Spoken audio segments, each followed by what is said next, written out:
world is like a ride at an amusement park, and when you choose to go on it, you think it's real, because that's how powerful our minds are. And the ride goes up and down and round and round. It has thrills and chills, and it's very brightly colored, and it's very loud, and it's fun for a while. Some people have been on the ride for a long time, and they begin to question, is this real, or is this just a ride? And other people have remembered, and they come back to us, and they say, hey, don't worry, don't be afraid, ever, because this is just a ride.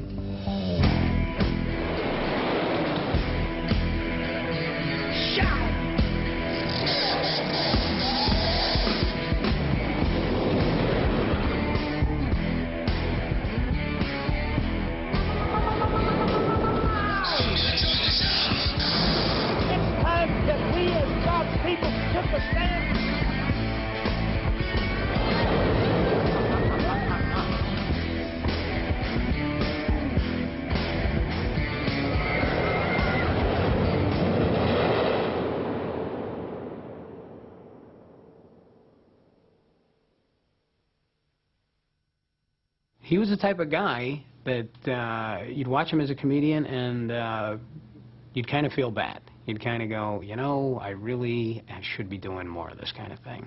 I really should be telling the truth more often. Because I greased my hair and I'm a little fucking poet tonight, all right? I'm the little dark poet. That's who I am. Bill had a lack of concern. He wasn't concerned with what the audience thought, who would boo him. He wasn't concerned with how it would affect his business. He just said what he wanted to say. I said to Bill, you know, you're just that far from being a preacher.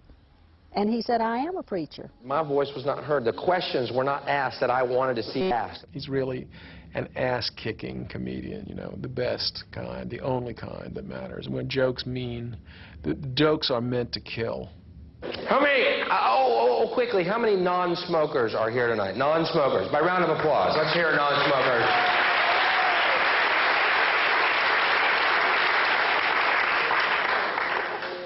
Good. I love being in New York. I love running the bum gauntlet down every street.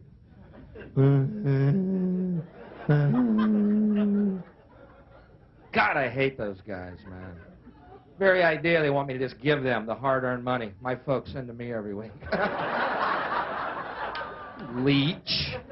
Get a job. My dad works 8 hours a day for this quarter. I mean, the nerve.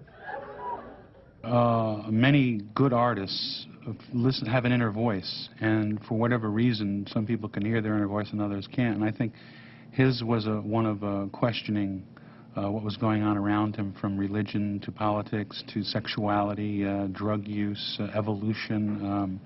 He was just a very engaged person who felt compelled to make comedic chestnuts out of all these complex issues, and he was clearly gifted at it, and challenged not only his audiences, but I think other comedians. It's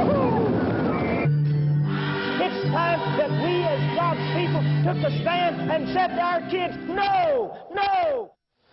A lot of Christians wear crosses around their necks. You think when Jesus comes back, he ever wants to see a fucking cross?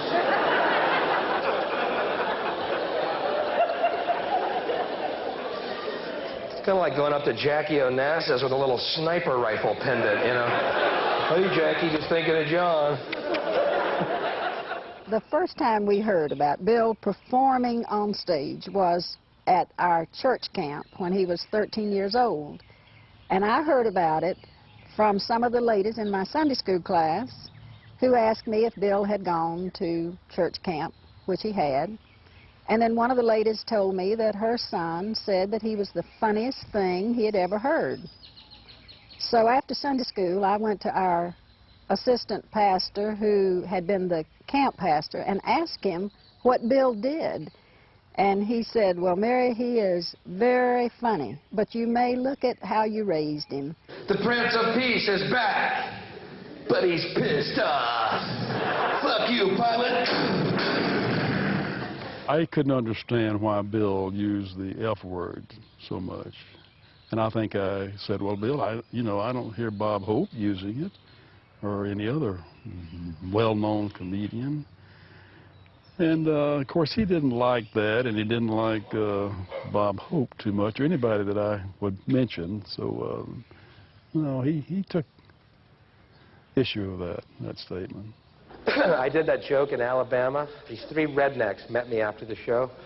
Hey, buddy, come here. Hey, Mr. Comedian, come here. Yeah, I love that move. Come here.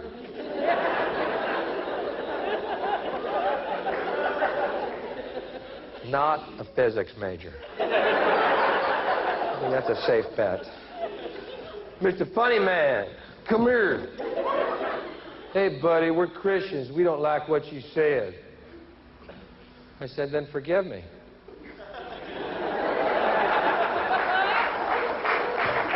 He was that odd sort of person that could sort of hate where he came from, but love it too. I mean, some of his most savage attacks would be on religious or things in the South, yet that's where he came from. I mean, so he could go home, he could ultimately love it and hate it at the same time.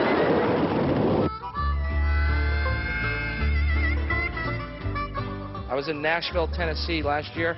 After the show, I went to a Waffle House. I'm not proud of it. I was hungry. And I'm alone, I'm eating, and I'm reading a book, right? Waitress walks over to me. Hey, what you reading for? Sound like the weirdest fucking question you've ever heard? Not what am I reading, but what am I reading for? Well, God damn it, you stumped me.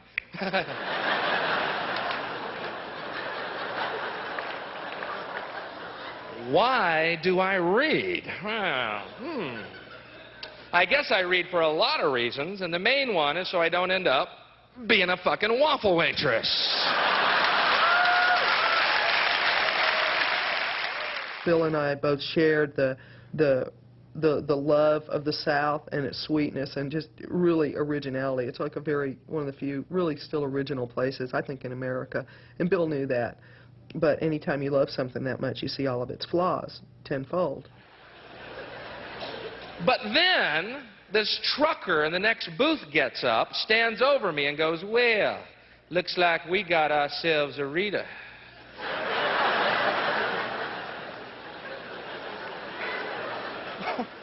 What the fuck's going on here? It's not like I walked into a Klan rally in a Boy George outfit. God damn it, it's a book! Please put it together. Give a warm Austin welcome for Dwight Slade.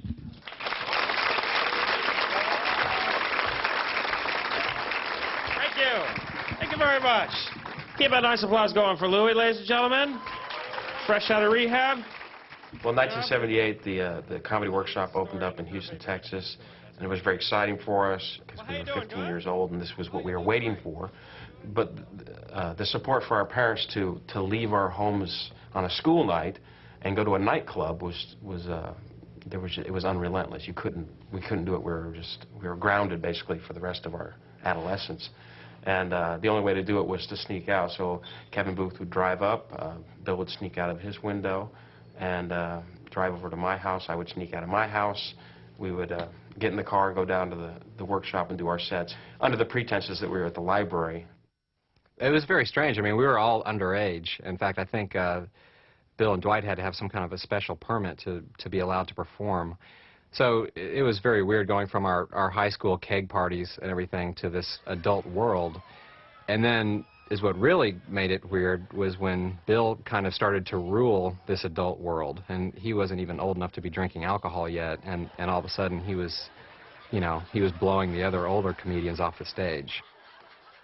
I knew he was writing these jokes, but I did not know what that meant. And one time I was home from college, I guess, and he said, come down to the Comedy Workshop, which was a place in Houston. And I said, well, why? I'd never been to a comedy club. It just wasn't a big thing.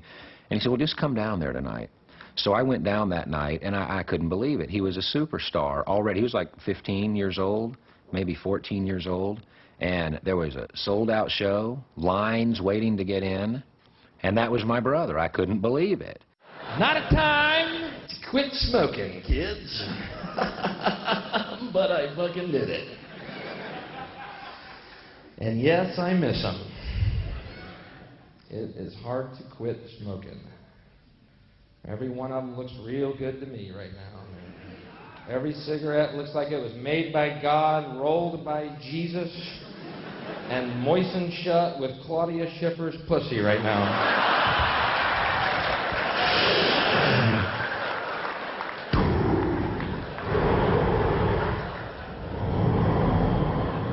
He really wasn't a comedian when I met him. He was starting to be a comedian. I mean, I knew him, God, 12, 13 years. He was still a kid. He was in high school, and I was playing in Austin, and he would come and listen. And, you know, when you're a comedian, you've been on TV, inevitably the comedy club owner always says, oh, there's a group of people in the city that, would you talk to them about comedy?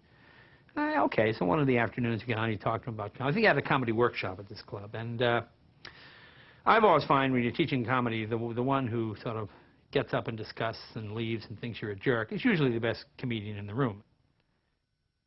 What I liked about Bill was here is a guy that nobody knew, myself included, who had a swagger to his demeanor, both physical and emotional swagger.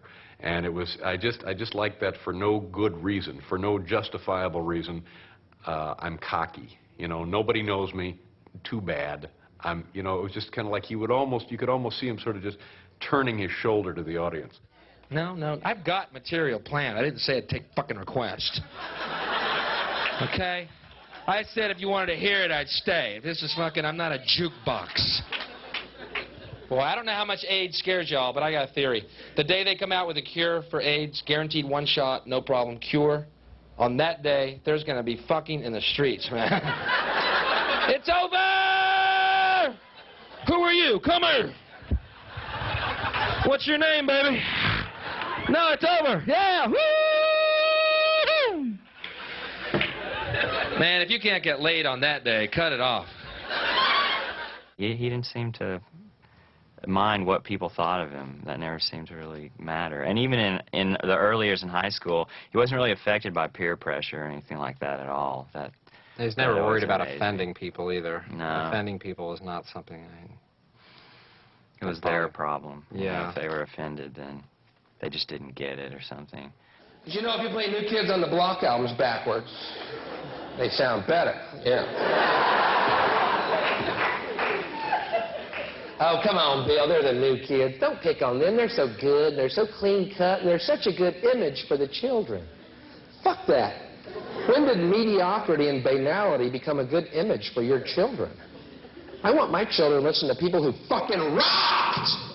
I don't care if they died in puddles of their own vomit.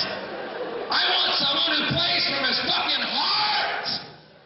Mommy, the man Bill told me to listen to has a blood bubble on his nose. Shut up and listen to him play.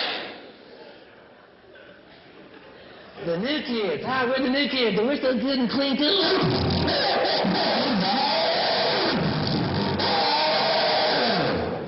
We're so clean cut. A good clean country.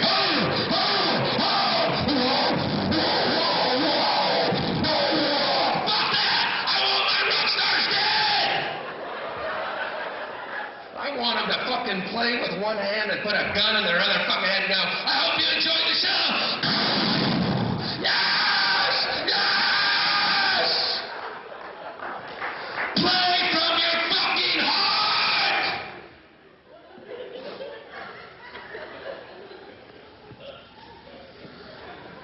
I am available for children's parties right now.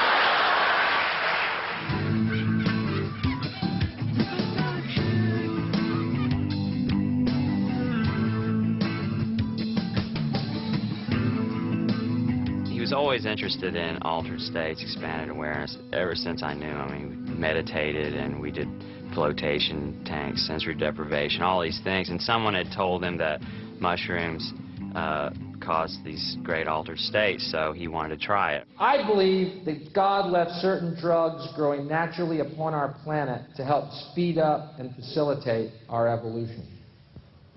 Okay, not the most popular idea ever expressed. Either that or you're real high and agreeing with me in the only way you can right now. We reached the point of realizing that the way to trip would be to go out into the woods and just, you know, be at one with nature. And that's when Bill stopped, I don't know, trying to combine the drugs and performing, and it was like two different things. I mean, it would almost be like a little religious quest. We'd go off out into my family's ranch or wherever and have our experience, and then he would come back to his life and try to reassimilate it into his comedy. We got pulled over tripping on acid one night, pulled over by the cops. Don't recommend it. Cops don't appreciate fish driving around. They frown on that. Long night, man. Cops were tapping on this window. We're staring at them in this mirror.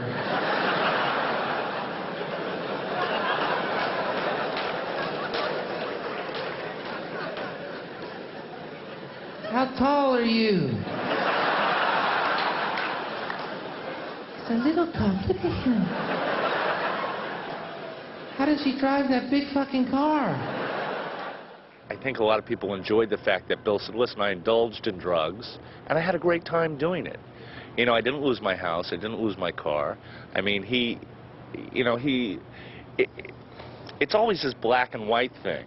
You know, it's either drugs are bad or, you know, and smoking is bad. But Bill kind of showed you, well, there's a lot of gray area in there. How about a positive LSD story? That would be newsworthy, don't you think?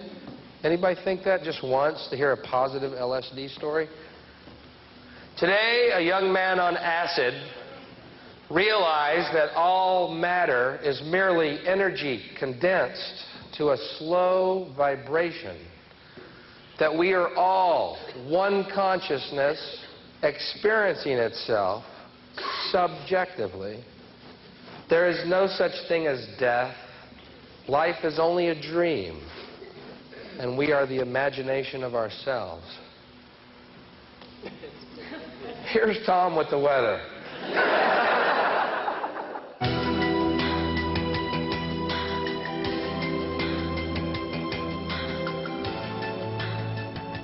In high school, well, you know, most kids were going out to bowling alleys and dances.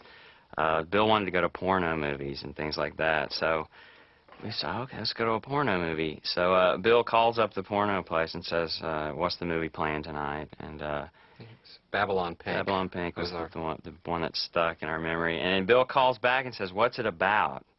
He was serious. And the guy said, well, it's about a woman that works in an office and everyone has sex with her. Okay, we'll be right down. So, and we were underage, so we had to look older, so we wore coats and ties. So we showed up at the porno movie in our Sunday best with our popcorn. And I was a little leery about the popcorn at the porno theater. Bill felt okay about it. Bill thought it was all right. Are there actually women in the world who do not like to give blowjobs?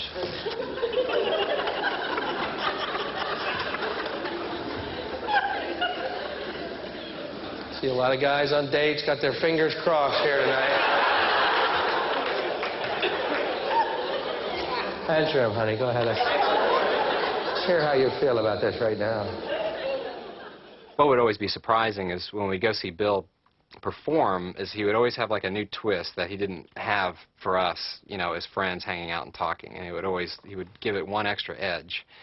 And he would also bring his own personal life into it a lot of times. And we, you know, first time that I ever saw Bill like talking about masturbation on stage, I mean, I was just blushing for him. I couldn't believe it. But look how far we've come now. A woman one night yelled out, "Yeah, you ever try it?"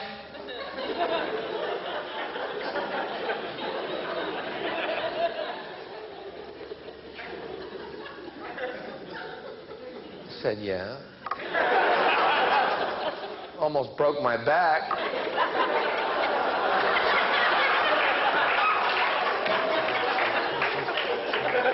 It's that one vertebrae, I swear to God. It's that close. I think that vertebrae is going to be the thing to go in our next evolutionary step. Just a theory and a fervent prayer. Yeah, now all the guys are going, honey, I have no idea what he's talking about. I think he's a devil child. That may be true, but guys, you know what I'm talking about. I can speak for every guy here in this room tonight. Guys, if you could blow yourselves, ladies, you'd be in this room alone right now. watching an empty stage.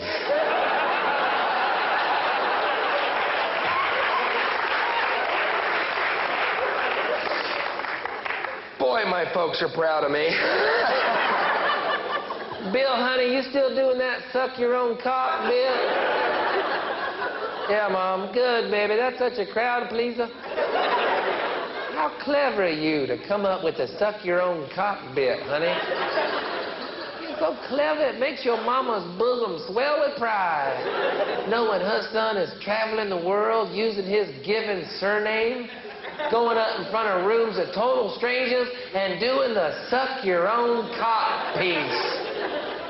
Thanks, Mom. No biggie. When he was up in high school, they used to give him 5 minutes before class to get all that out of his system so they could proceed with the classes. We heard that, so. Well, one of the teachers called me and asked me if I could help her get her class back from Bill.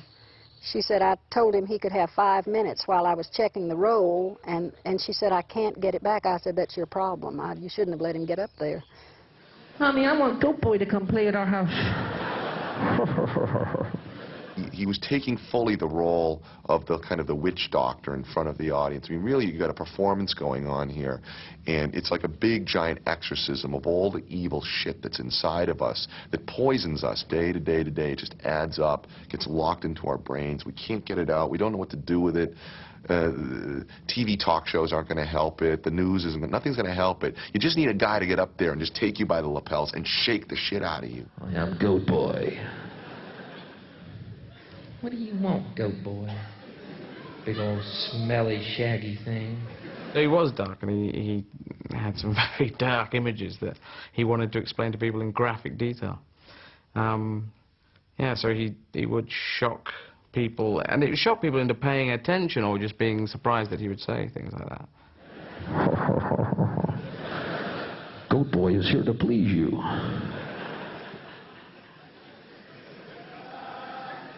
How? Tie me to your headboard. Throw your legs over my shoulders and let me wear you like a feed bag.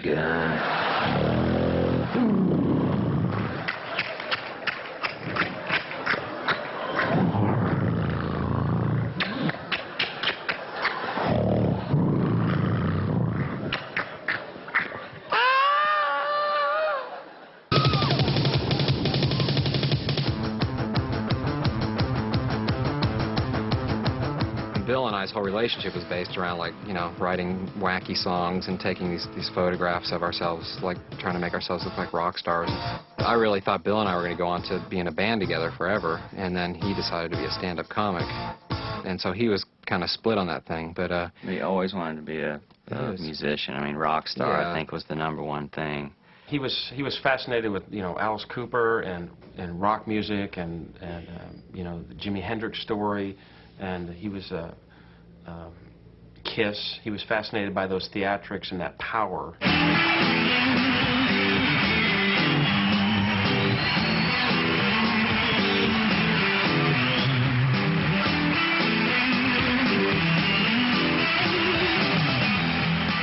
I've hesitated to call Bill Hicks a rock and roll comedian, but what I would say about him is that he has managed very successfully to take the things that appeal to teenage and 20-something audiences in pop music out of the records and put them into a live comedy routine.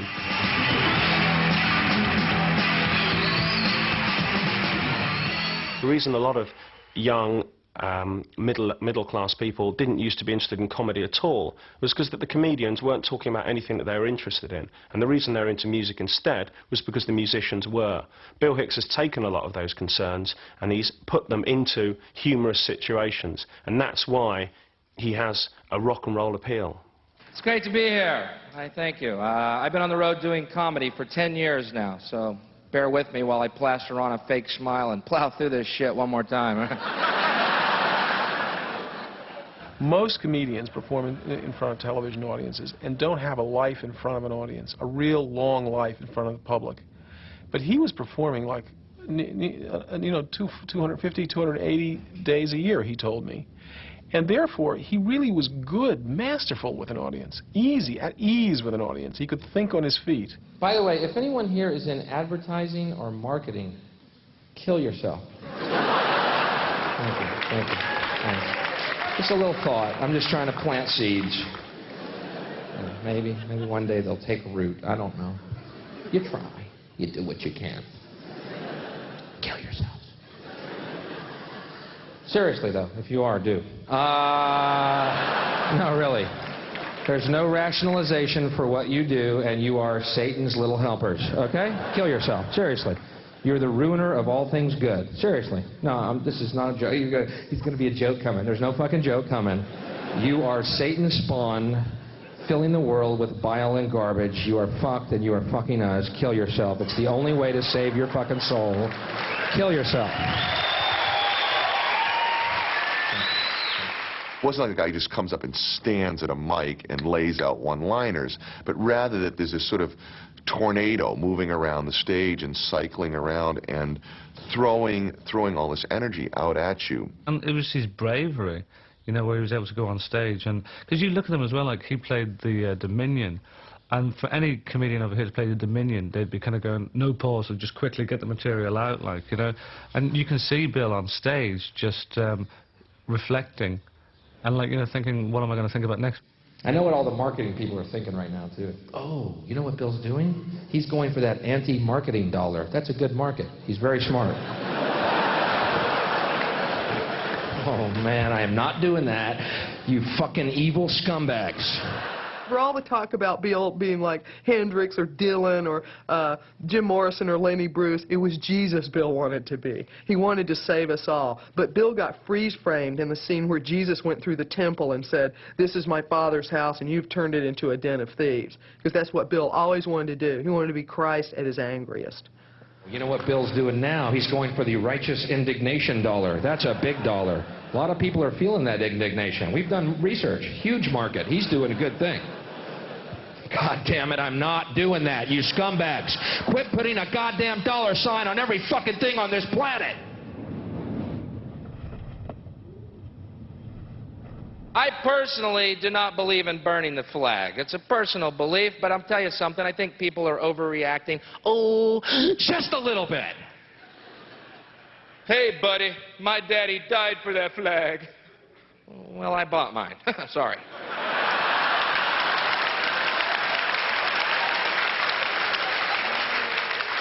You know, they sell them at Kmart for $3. You're in, you're out, brand new flag. No violence was necessary.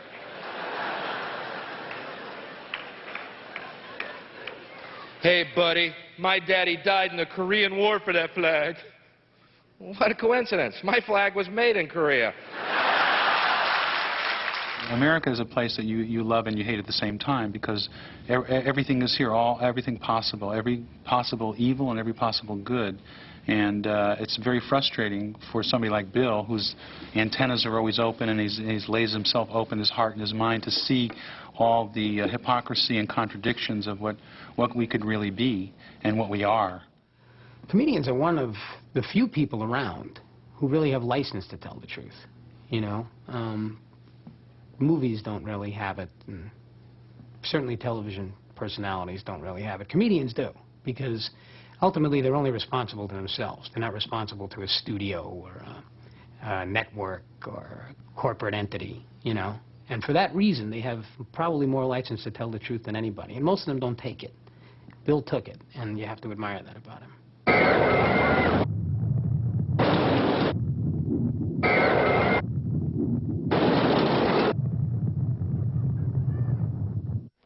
First of all, this needs to be said. There never was a war. How can you say that, Bill? Well, a war is when two armies are fighting. So you see, right there, I think we can all agree that it wasn't exactly a war. I had a very, very big, one of the top comedians in this country tell me during the Iraq War that they couldn't do it. They said they wouldn't put their neck on the line. They were against the war and they wouldn't say anything because they basically felt that you watch those little bags of money just fly away. It's like, kiss your career goodbye. He had absolutely phenomenal stuff about the Gulf War. And it was because you get the English comics coming out and going, hey, the Gulf War, and doing some really dodgy, crap stuff about it. And Bill just went out and went, look, this is what's happening. And like you actually thought for a moment, here's a comedian who actually knows more than me about a subject. And besides knowing more about a subject, he's being very funny about it. Those guys were in hog heaven out there. You understand, man? They had a big weapons catalog opened up. What's G12 do, Tommy? Well, it says here it destroys everything but the fillings in their teeth. Helps us pay for the war effort. Well, shit, pull that one up. Pull up G12, please.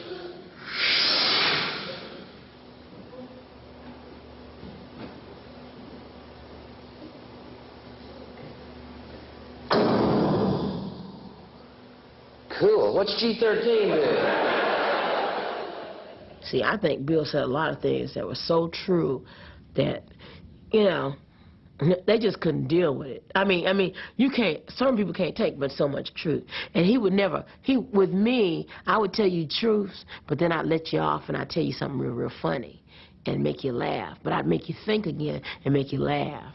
See, a spoonful of sugar makes the medicine go down. But wasn't no spoonful of sugars with Bill. I love talking about the Warren Commission. I love talking about the Kennedy assassination as well. And the reason I do is because I'm fascinated by it. I'm fascinated that our government could lie to us so blatantly, so obviously, for so long, and we do absolutely nothing about it. I think that's interesting in what is ostensibly a democracy. Sarcasm. Come on in. People say, Bill, quit talking about Kennedy, man. It was a long time ago. Just let it go. All right? It's a long time ago. Just forget it. I'm like, all right, then don't bring up Jesus to me. As long as we're talking shelf life here, I brought him to the attention of the Letterman show back in the mid-'80s, I suppose. He was still too far off the wall for the Tonight Show, which was the more mainstream show. And Late Night with David Letterman was sort of the crazy take-a-chance program. And he was well suited to that. I remember bringing him down and Morty, the producers, and they would hear him and go, Bill, this is good, but can you change this? He'd go in these fits of rage. No, I can't. It's the essence of the bit. We'd have these. I said, look, just get on TV. We just do it, and we go back and forth, back and forth. And then he went on to do, I guess, 11 or 12 Letterman appearances and was pretty, very successful. Our next guest is a very intense and very funny young man who has been on this program a number of times, and he's back again tonight. He has his own HBO One Night Stand program, which premieres this Saturday. Ladies and gentlemen, please welcome Bill Hicks. Bill!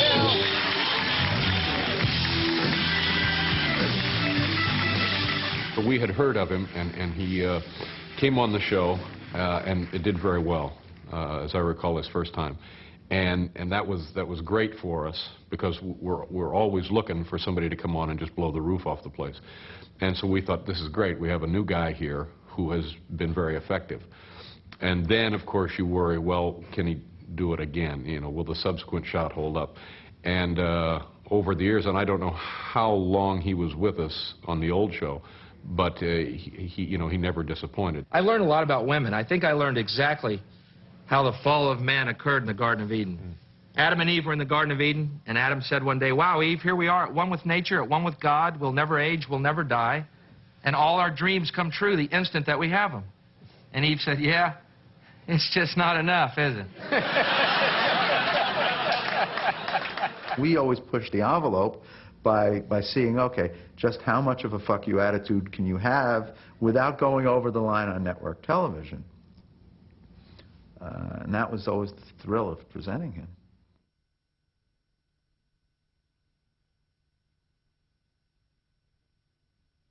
I can't quote you club owners or television executives by name, but I know that the nature of what Bill did was not universally applauded and accepted because it did challenge the status quo and might upset certain political sensibilities in the audience and in the corporate structures. When his stuff was taken off the air for Letterman, he wrote me a 32-page letter, handwritten, a sort of a cri de coeur. He couldn't understand the situation just because, you know, he was a free spirit. The whole point of it was a joke. These jokes had import, but it was the prescribing of his freedom which so offended him. Well, our relationship with Bill Hicks came to kind of a peculiar ending, made all the more peculiar by the man's death.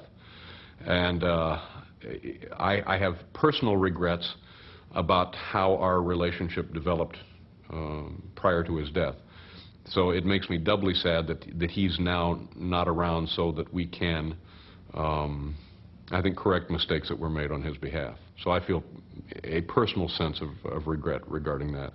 And what it did also do was give him a more material for his belief, correct in my view, that it was that television worked to control the society, to keep the culture credulous, to keep it from thinking, to enchant it, literally, to spellbind it. And his job, as he saw it, was to break the spell. Go back to bed, America. Your government has figured out how it all transpired. Go back to bed, America. Your government is in control again. Here's American gladiators. Watch this. Shut up.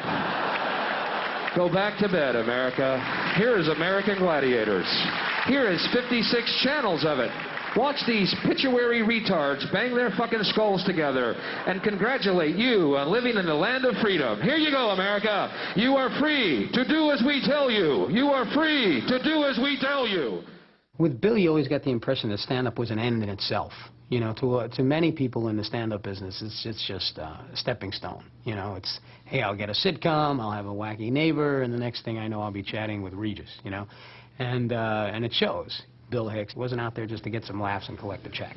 I'm so sick of arming the world and then sending troops over to destroy the fucking arms. You know what I mean? We keep arming these little countries, then we go and blow the shit out of them. We're like the bullies of the world, you know? We're like Jack Palance in the movie Shane, throwing the pistol at the sheep herder's feet. Pick it up.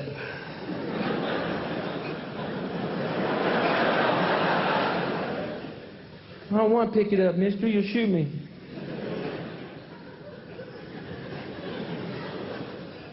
Pick up the gun. Mister, I don't want no trouble, huh? I just came downtown here to get some Hard Rock candy for my kids, some gingham for my wife. I don't even know what gingham is, but she goes through about 10 rolls a week of that stuff. I ain't looking for no trouble, mister.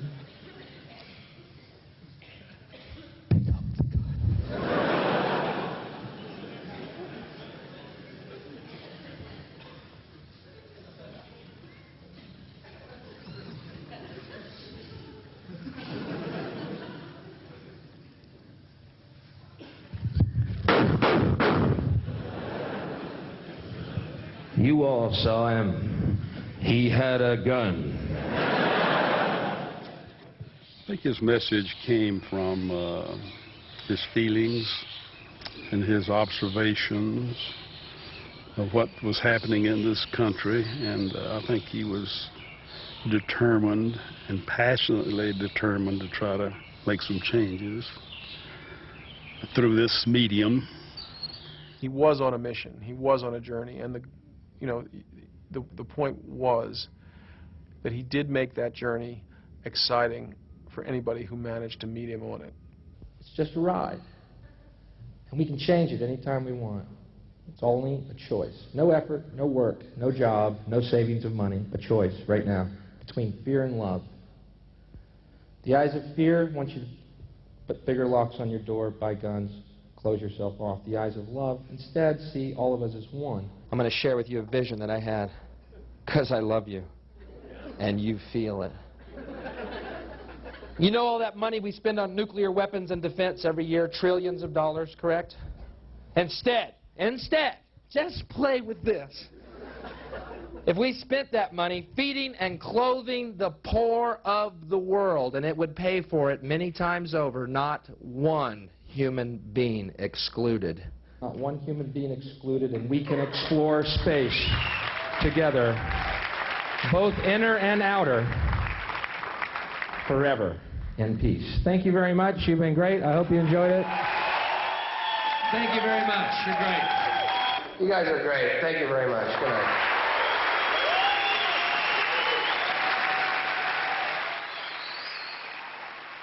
It would have been a wonderful thing to see him as a sort of a 60-year-old curmudgeonly guy, still smoking and drinking and looking terrible and talking about losing weight and never doing any of those things.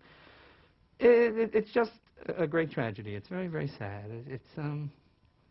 It really is, I think, if you're a comedian. It's a bit like John Lennon. It's like someone, gee, just when it looked like they were happiest and a creative sort of a slower but more productive creative period was about to happen, gee, the whole thing just went away.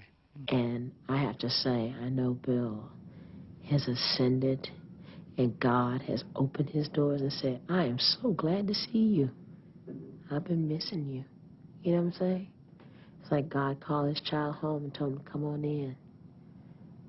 It's time to play, and you can have the best time, and you can be who you want to be right here and now, forever. There's no censorship in heaven.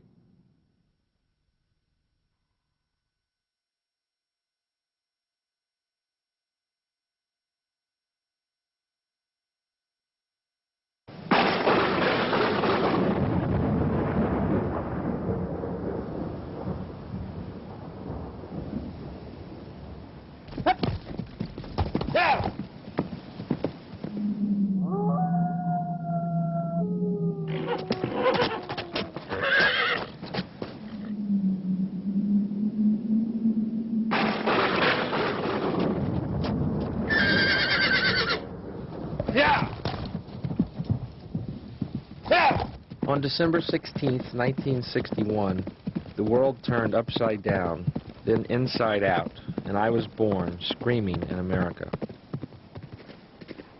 It was the tail end of the American dream. Just before we lost our innocence irrevocably, when the TV eye brought the horror of our lives into our homes for all to see.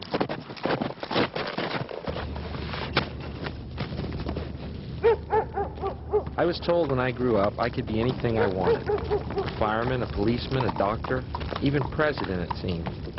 And for the first time in the history of mankind, something new called an astronaut. But like many kids growing up on a steady diet of westerns, I always wanted to be the cowboy hero. That lone voice in the wilderness, fighting corruption and evil wherever I found it, and standing for freedom, truth, and justice.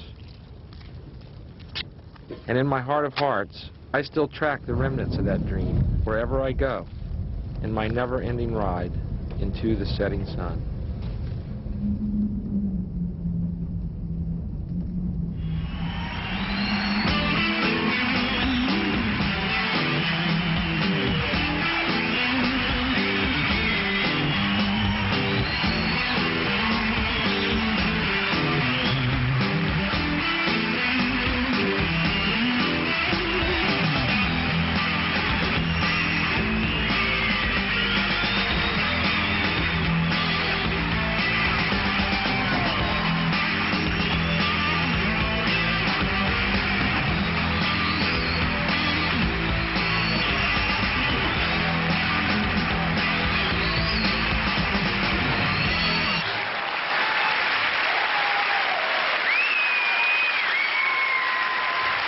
You're in the right place. It's Bill. Living out in Los Angeles now, so, you know, I like coming over here, you know, for the weather. You guys have weather. Cool. Los Angeles every day, hot and sunny. Today, hot and sunny. Tomorrow, hot. For the rest of it, hot and sunny. Every single day, hot and sunny. And they love it. Isn't it great? Every day, hot and sunny. What are you, a fucking lizard? Only reptiles feel that way about this kind of weather. I'm a mammal. I can afford coats, scarves, cappuccino, and rosy-cheeked women. LA is the home of the pedestrian right-of-way law. What this law is if a pedestrian decides to cross the road, anywhere or any time on the road, every car has to stop and let this person cross the road. Yes, because only in LA does common courtesy have to be legislated. Every car has to stop. Pretty ludicrous in light of the city we're in now, right? If someone steps in front of your car here, you speed up and turn your wipers on, you know. Bad call, brother. Must have had a bad day, I don't know. Stupid law. How many of y'all wondered, like I did, during the LA riots when those people were being pulled out of their trucks and beaten half to death? How many of y'all wondered, like I did? Step on the fucking gas, man!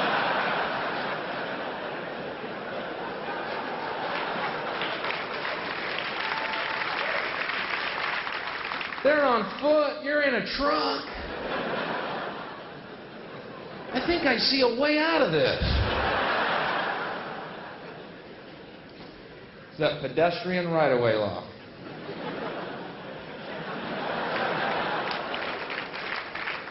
People are driving home, gang of youth stepped in front of their truck, Molotov cocktails, clubs in hand, every one of these idiots.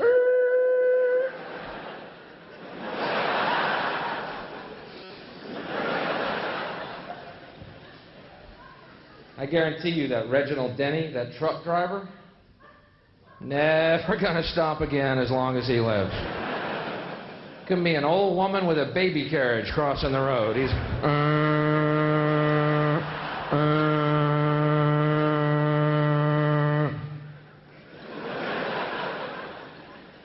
not today, baby.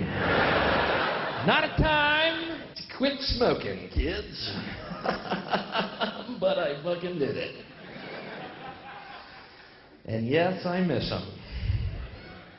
It is hard to quit smoking. Every one of them looks real good to me right now. Every cigarette looks like it was made by God, rolled by Jesus, and moistened shut with Claudia Schiffer's pussy right now.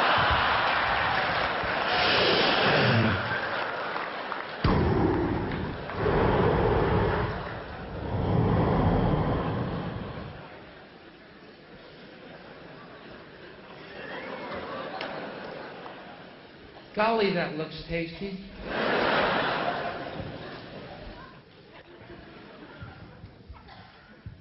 Every time I'm here, something weird happens. This time, Bush lost.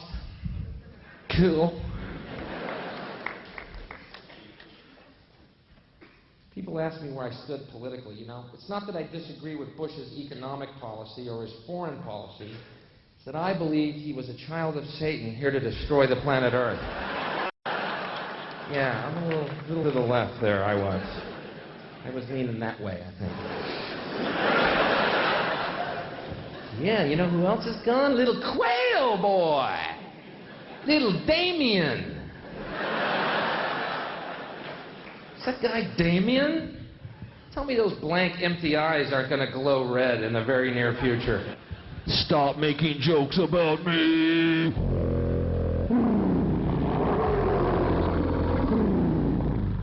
I'll spell potato any fucking way I want.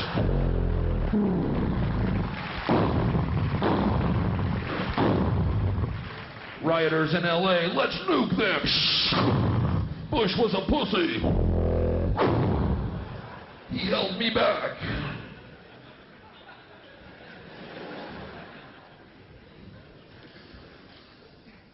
Frightening people, man. Bush, trying to buy votes towards the end of the election. He goes around, you know, selling weapons to everyone, getting that military-industrial complex vote happening for him. Sold 160 fighter jets to Korea, then 240 tanks to Kuwait, and then goes around making speeches why he should be commander-in-chief because we still live in a dangerous world. Thanks to you, you fucker. What are you doing? Last week, Kuwaitis had nothing but rocks. Quit arming the fucking world, man. You know he armed Iraq. I wondered about that too. You know, during the Persian Gulf War, those intelligence reports would come out. Iraq, incredible weapons, incredible weapons. How do you know that? Well,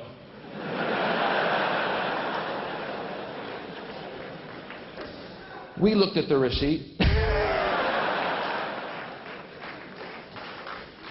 But as soon as that check clears, we're going in. What time's the bank open? 8? We're going in at 9. We're going in for God and country and democracy, and here's a fetus and he's a Hitler. Whatever you fucking need. Let's go. Get motivated behind this. Let's go. Uh-oh, looks like Mr. Major's on the hot seat there for a second, too. Little Iraq gate, little rapscallion he is.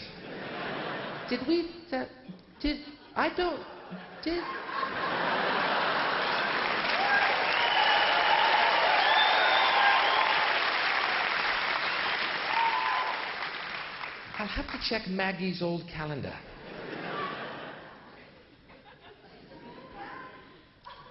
And what's funny about this, every one of your papers says that you guys sold Iraq machine tools,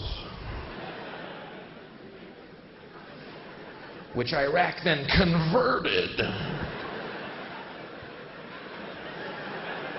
into military equipment. I have news for you, folks. A cannon is a machine tool. Your Orwellian language notwithstanding, it's a fucking machine. It's a tool. Our papers in the States have the same thing. We sold Iraq farming equipment, which Iraq then converted. How did they do this? Sim-salabim, sim-salabim, oh, salabim, sim-sim-sim, salabim. Wow, it was a chicken coop. It's now a nuclear reactor. This war is for Aladdin. Farming equipment, which they converted into military. Okay, you got me, I'm curious. Exactly what kind of farming equipment is this? Oh, okay, well, it was stuff for the farmers of Iraq. Yeah? What? Oh, okay, well. Oh, one of the things we gave him was for the farmer. It was a new thing we'd come up with called the flame-throwing rake. No, it was for the farmer. See, he would rake the leaves and then just turn around.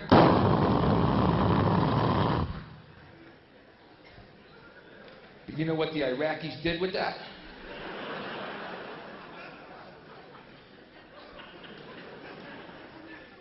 There's no trees in Iraq. What are you sending them rakes for, you asshole?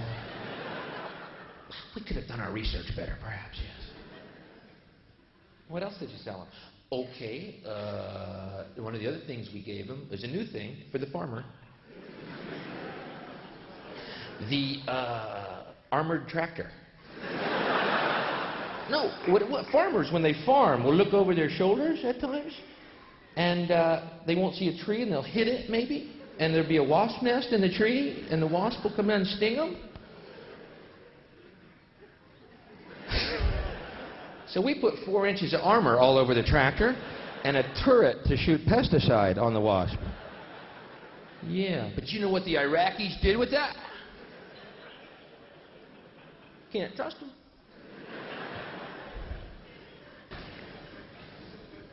I'm so sick of arming the world and then sending troops over to destroy the fucking arms. You know what I mean? We keep arming these little countries, then we go and blow the shit out of them.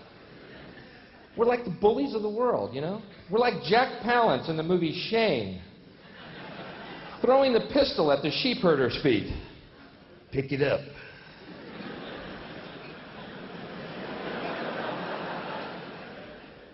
I don't want to pick it up, mister. You'll shoot me.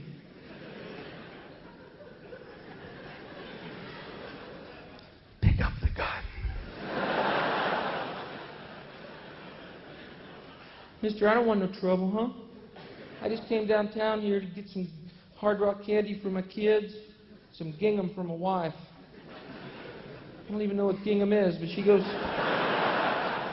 through about 10 rolls a week of that stuff.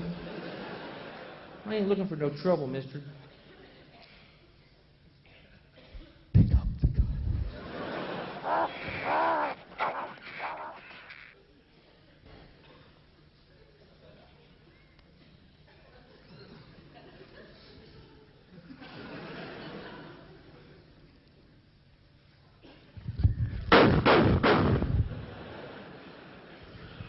You all saw him.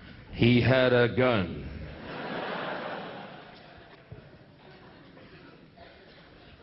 Kennedy.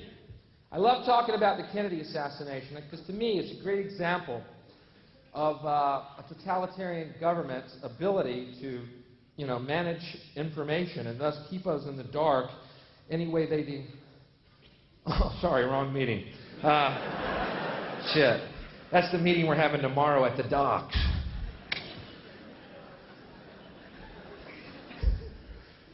I love talking about Kennedy. I was just down in Dallas, Texas. You can go down there and to Dealey Plaza where Kennedy was assassinated. And you can actually go to the 6th floor of the School Book Depository. It's a museum called the Assassination Museum.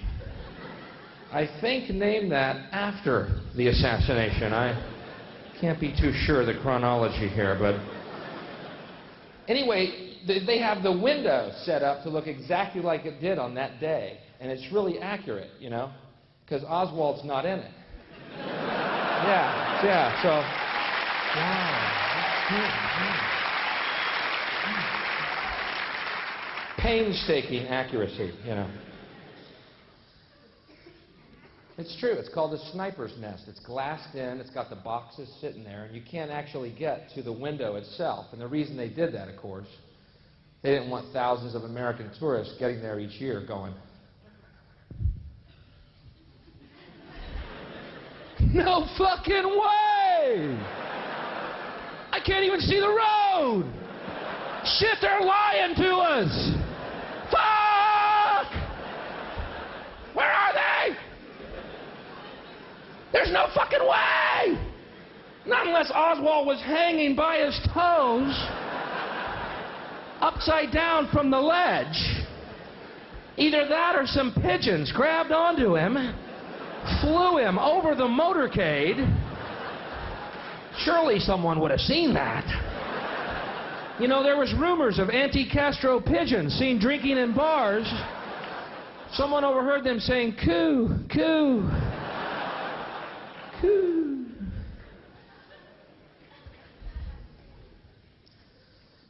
Unbelievable. And what's wild is people's attitudes in the States about it.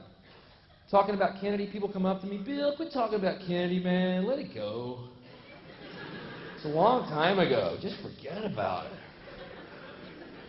I'm like, all right, then don't bring up Jesus to me.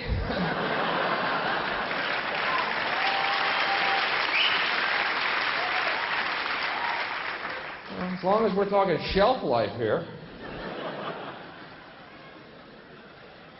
Bill, Jesus died for you. Yeah, it was a long time ago. Forget about it. How about this? Get Pilate to release the fucking files. Quit washing your hands, Pilate, and release the goddamn files. Who else was on that grassy Golgotha that day? Bill, it was just, taking over of democracy by totalitarian government. Let it go. Okay.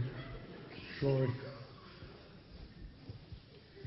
That's another good thing about Bush being gone, man, because for the last 12 years with Reagan and Bush, we have had fundamentalist Christians in the White House. Fundamentalist Christians who believe the Bible is the exact Word of God, including that wacky fire and brimstone Revelations ending, have had their finger on the fucking button for 12 years. Tell me when, Lord. Tell me when. Let me be your servant, Lord. Fundamentalist Christianity. Fascinating. These people actually believe the world is 12,000 years old. Swear to God. Based on what? I asked them. Well, we looked at all the people in the Bible, and we added them up all the way back to Adam and Eve. Their ages, 12,000 years. Well, how fucking scientific. Okay. I didn't know that you'd gone to so much trouble there. That's good.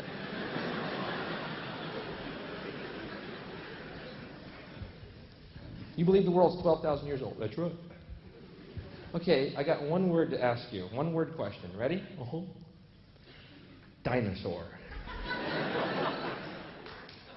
You know, the world's 12,000 years old, and dinosaurs existed, and they existed in that time. You think it would have been mentioned in the fucking Bible at some point. And oh, Jesus and the disciples walked to Nazareth, but the trail was blocked by a giant brontosaurus with a splinter in his paw. And oh, the disciples did run a-shrieking, what a big fucking lizard, Lord.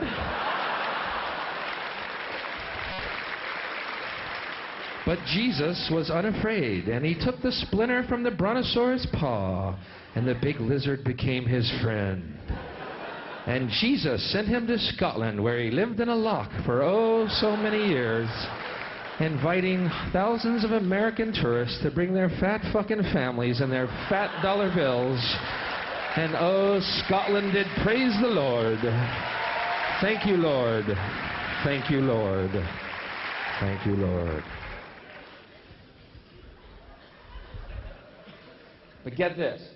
I actually asked one of these guys, okay, dinosaur fossils. How does that fit into your scheme of life? Let me sit down and strap in.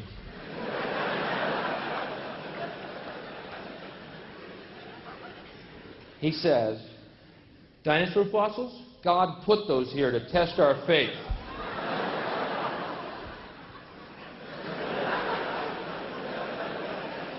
Thank God I'm strapped in right now here, man.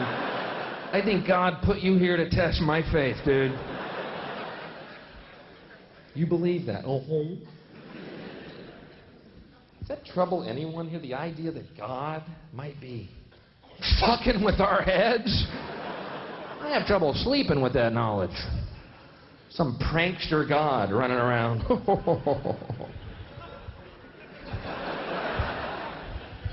We will see who believes in me now. I am God. I am a prankster. I am killing me. You know, you die and go to St. Peter. Did you believe in dinosaurs? Well, yeah, there was fossils everywhere. You fucking idiot. Flying lizard, you're a moron. God was fucking with you. It seems so plausible. Enjoy the lake of fire, fucker.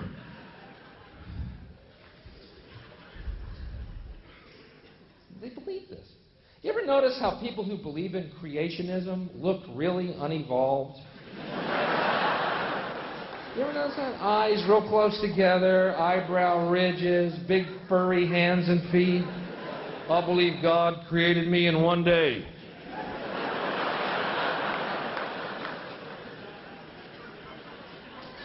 Well, looks like he rushed it.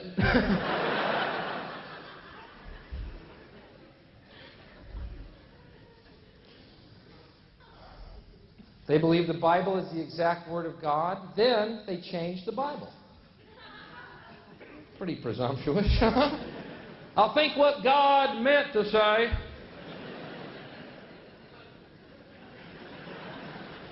I've never been that confident.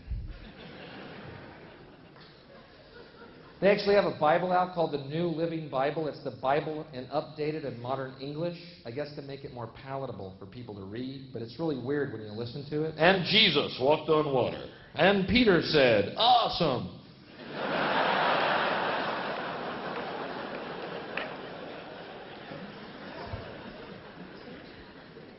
And suddenly we got Jesus hanging 10 across the Sea of Galilee. Christ's bogus adventure, you know. Deuteronomy 90210, you know.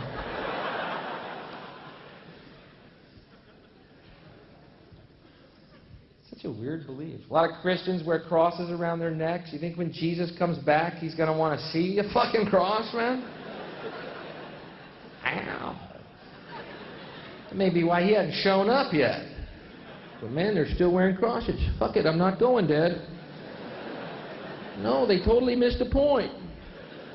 When they start wearing fishes, I might show up again, but let me bury fossil heads with you, Dad. Fuck them. Let's fuck with them.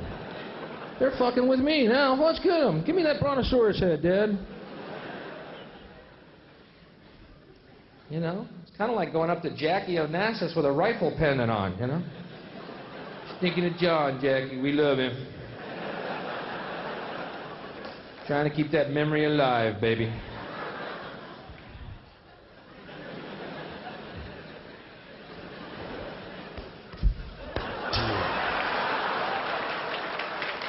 Back and to the left. Back and to the left. Back and to the left. Back and to the left. Which, by the way, that action you see Kennedy's head do in the Zapruder film, caused by a bullet coming from up there. Yeah. I know it looks to the layman or someone who might dabble in physics. This action here would have been caused by a bullet coming from, well,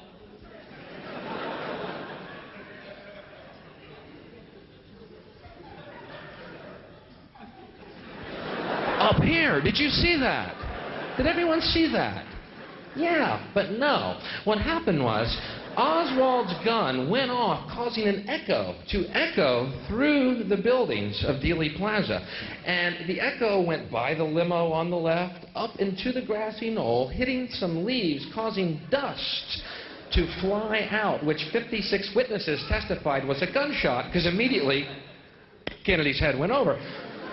But the reason his head went over is because the echo went by the motorcade on the left, and he went, "What was that?"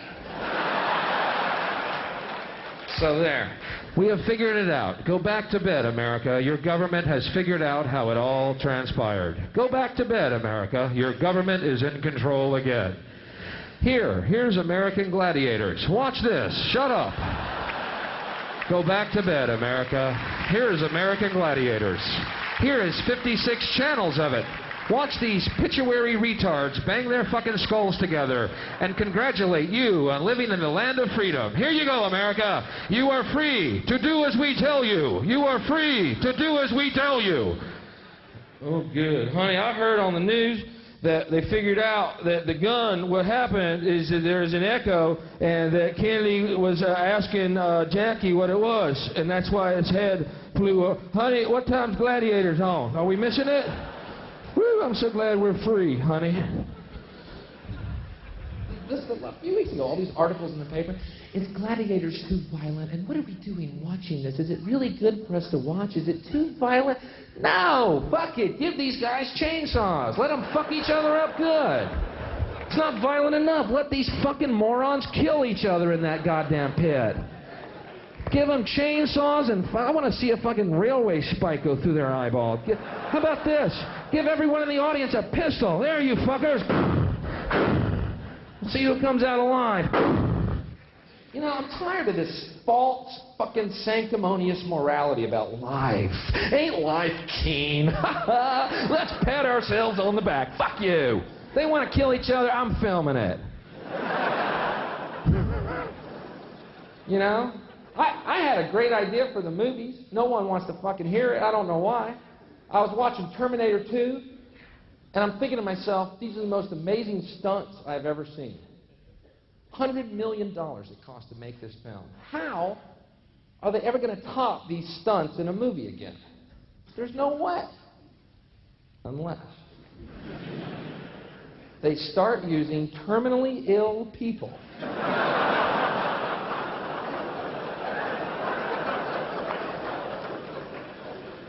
Hear me out. As stuntmen in pictures.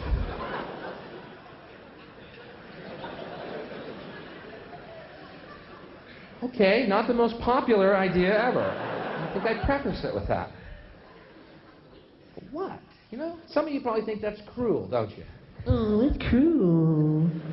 Terminally ill stunt people. Ew, how cruel. You know what I think cruel is? Leaving your loved ones to die in some sterile hospital room surrounded by strangers. Fuck that. Put them in the movies.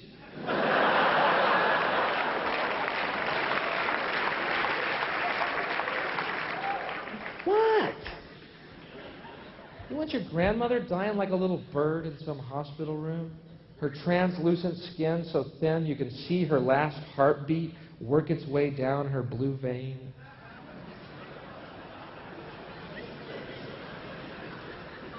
Or do you want her to meet Chuck Norris?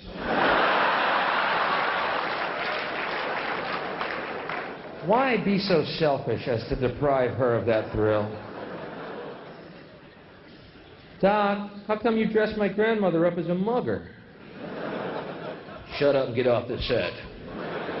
Action! Push her towards Chuck.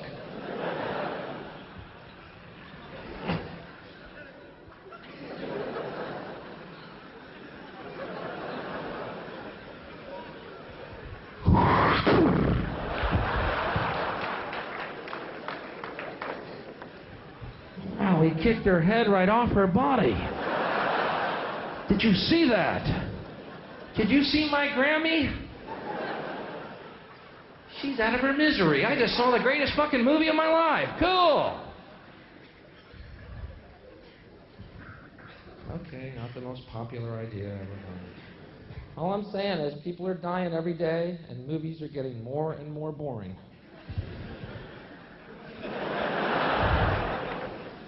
I am the Weaver.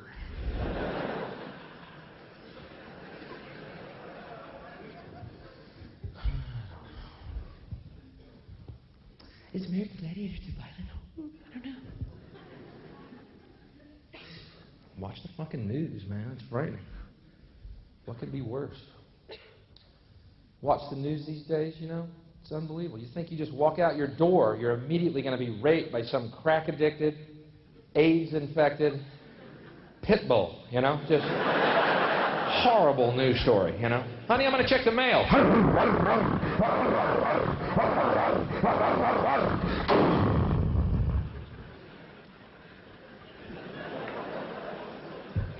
What do you say we stay inside tonight, baby? Let's let the pizza delivery guy deal with that shit out there. Hello, pizza delivery. Could you send another car over, please? I know that's your third one. That last guy almost made it. I can almost reach the pizza box with the broom handle.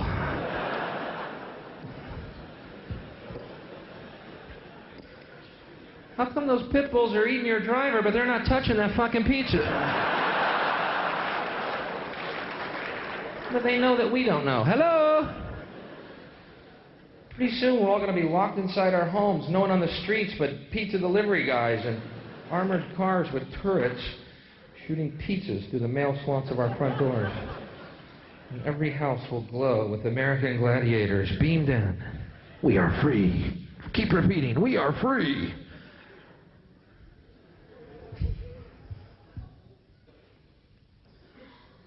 The news is just apocalyptic. Didn't you think with the Cold War being over, things should have gotten better? How many of y'all were as stupid as I in believing that? Wow, it's over. 40 years of threat of nuclear weapons, it's over. I'm wrong. Now 12 different countries have nuclear weapons. It just got 12 times as bad. Fuck you. Life is harder now. Work more. Oh, jobs are scarce. Fuck you.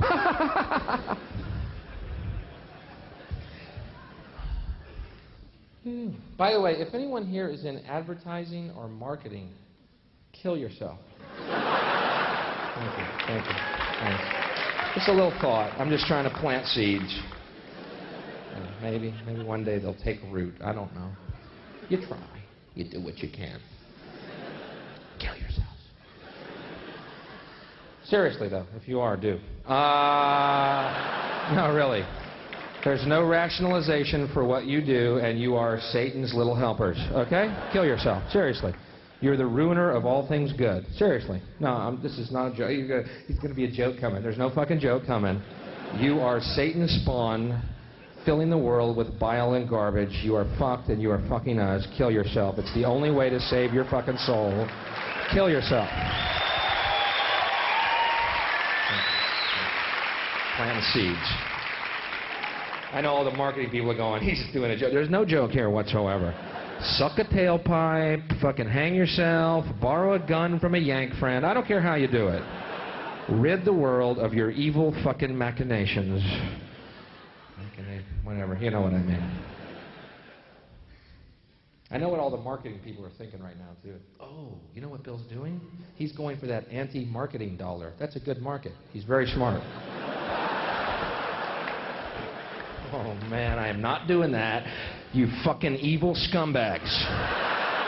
Oh, you know what Bill's doing now? He's going for the righteous indignation dollar. That's a big dollar. A lot of people are feeling that indignation. We've done research. Huge market. He's doing a good thing. God damn it, I'm not doing that, you scumbags. Quit putting a goddamn dollar sign on every fucking thing on this planet. Ooh, the anger dollar. Huge. Huge in times of recession. Giant market. Bill's very bright to do that. God, I'm just caught in a fucking web. Ooh, the trapped dollar. Big dollar. Huge dollar. Good market. Look at our research. We see that many people feel trapped. If we play to them and separate them into the trapped dollar, God, how do you live like that? I bet you sleep like fucking babies at night, don't you? What'd you do tonight, honey? Oh, we made arsenic childhood food now. Good night. Yeah, we just said, you know, is your baby really too loud? You know. Yeah, the mums will love it. Yeah. Sleep like fucking children, don't you? This is your world, isn't it? But you know, I saw this movie last year called Basic Instinct. Okay, now, Bill's quick capsule review. Piece of shit. Okay, now. Yeah. End of story, by the way. Don't get caught up in that fevered, hyped, phony fucking debate about that piece of shit movie. Is it too sexist? And what about the movies? Are they becoming too... You're just confused. You've forgotten how to judge correctly. Take a deep breath. Look at it again. Oh, it's a piece of shit. Exactly. That's all it is. Satan squatted, let out a loaf. They put a fucking title on it and put it in a marquee. Satan is shit, piece of shit. Walk away. But is it too? And what about the lesbian connotation? You're getting really baffled here. Piece of shit. Now walk away. That's all it is. It's nothing more. Free yourself, folks. If you see a piece of shit, say it and walk away. You're right. You're right. Not those fuckers who want to tell you how to think. You're fucking right. Sorry, wrong meeting. Again, I keep getting my days mixed up.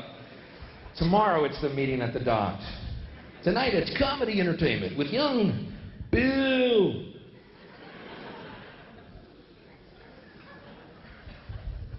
Horrible film.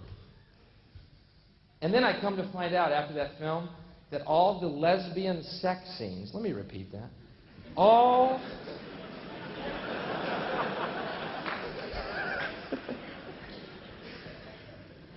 the lesbian sex scenes were cut out of that film because the test audience was turned off by them.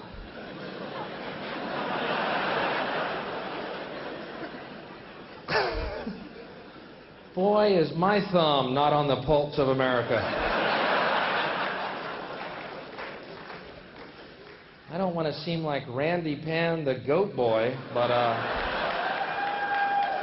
that was the only reason I went to that piece of shit.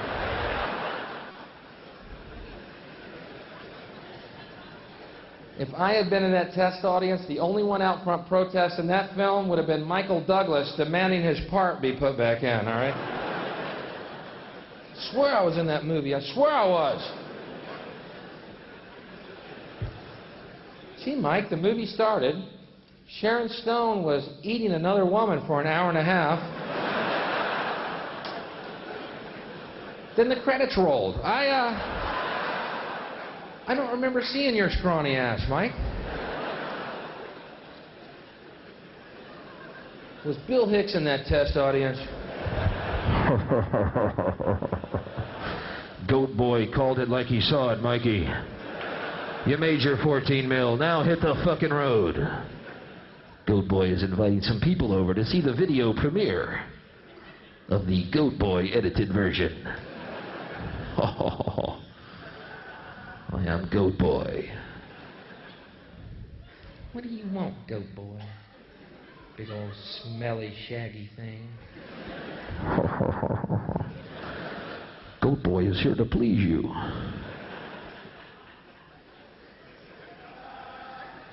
How? Tie me to your headboard. Throw your legs over my shoulders and let me wear you like a feed bag.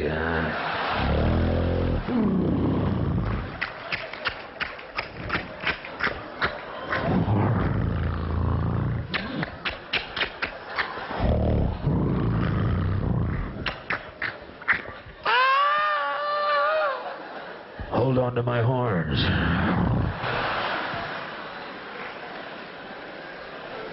Goodbye. Yes, my love. You're a big old smelly thing.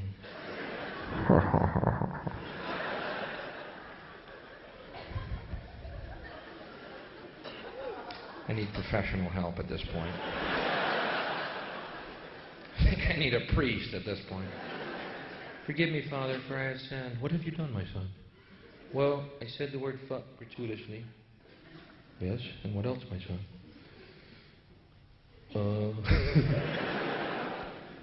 I lied. Yes, and what else, my son? That's about all. Oh, one thing. I keep thinking I'm a Randy Goat fucking everyone.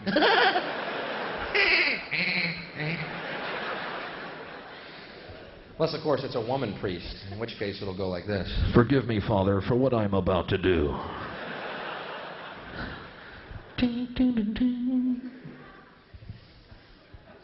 People ask me what I think about that woman priest thing. You know, what a woman priest, women priest. Great, you know. Now it's priest of both sexes I don't listen to. Fuck, I don't care. Have a hermaphrodite one. I don't fucking care. Have one with 3 dicks and 8 titties. I don't, you know, have one with gills and a trunk. That would be cool. I might go see that, you know, but, you know, I appreciate your quaint traditions and superstitions. I, on the other hand, am an evolved being who deals solely with the source of light, which exists in all of our hearts. That middleman thing, it's wacky, and I appreciate it. Gotta run. There's a voice a-calling me.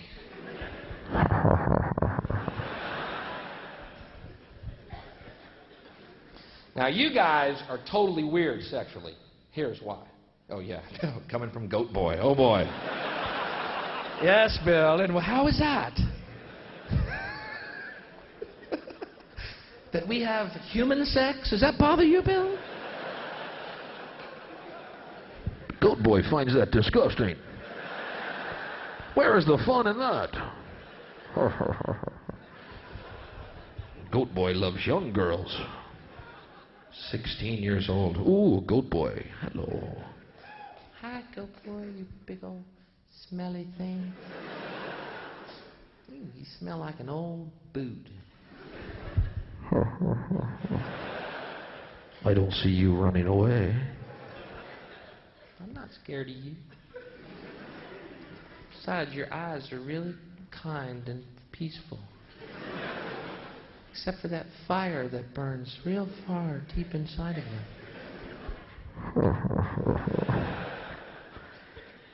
Oh, Goat Boy, what's that? That is my purple wand. And my hairy sack of magic.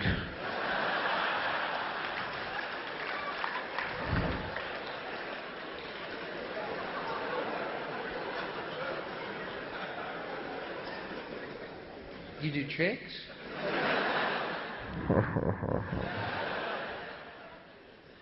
What can you do with that? Goat Boy can make a bell ring in your stomach.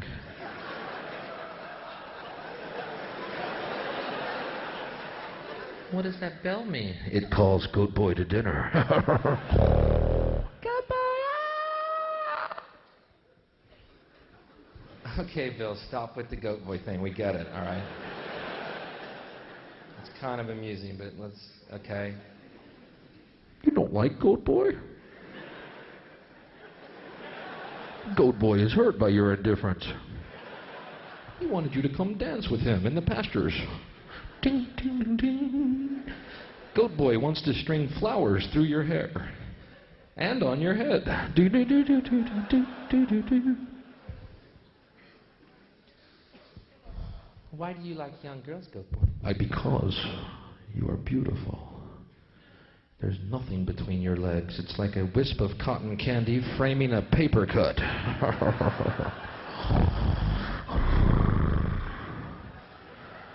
When you turn you around and open your cheeks, it's like a little pink quivering rabbit nostril.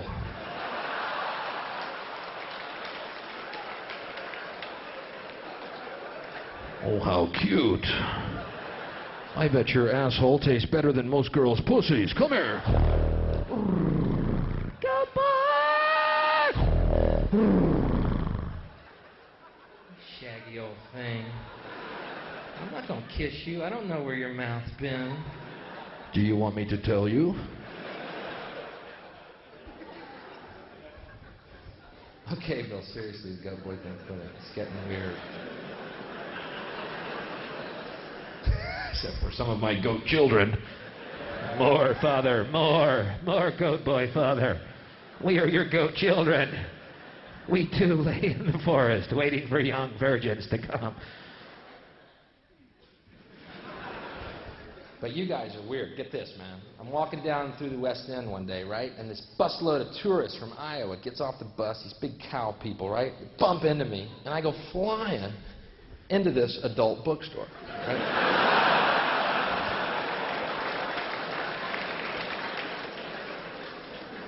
And my hands were in my pockets, and I took them out, and money flew out of my hands, wafted down onto the cash register, and this guy hands me a magazine. How embarrassing. I go home immediately to the hotel, throw it away. Towards the garbage, it breaks open, face up, on the bed. Give me a break, Lord. But I'm looking at your British hardcore pornography, which I just spent hardcore fucking dollars for. I'm going, something's wrong with this. Goat Boy will figure it out. I realize it's porno, yeah, just what we know and love. But there's blue dots covering all the good shit. What's going on? There's a guy standing there like this.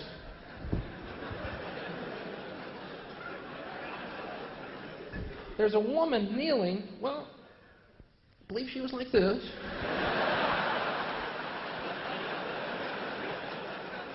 And there's this big blue dot right here. What the fuck? This comes off, I hope. What, you gotta buy the blue dot eraser separately? What the fuck? I'm an adult. Don't protect me. Let's go. Goat Boy wants his money back. You know? And then I see a club in the West End that has a marquee sign that says live sex show on stage. I thought, what a bummer. I actually have to be the guy that holds the blue dot.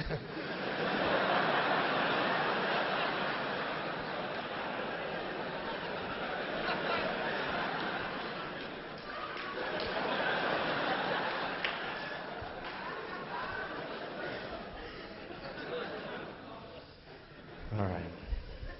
But what's weird is, that's your hardcore porno. Then you go home and you turn on Channel 4 late at night. There's people fucking. Yeah, right there. No blue dot. There's people fucking right there. Free, no money, people fucking. Oh, it's a foreign film. It's art all of a sudden. Hey, put some subtitles in there. There's your pussy. There you got it. Everyone happy? There you go. It's art. God damn it. All right, I see. You pay, you get ripped off. Free, you get it all. Dig it. Love it. Hey, I am available for children's parties, by the way.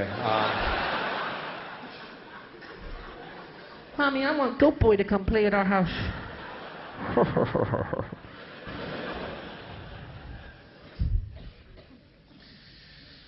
But, you know.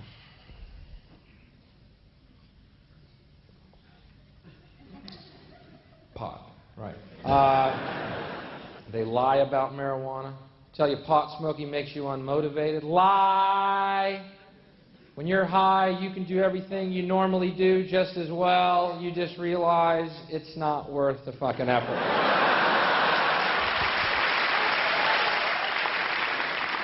There is a difference. Sure, I could get up at dawn, go to a job I hate that does not inspire me creatively whatsoever for the rest of my fucking life. Or I could wake up at noon and learn how to play the sitar.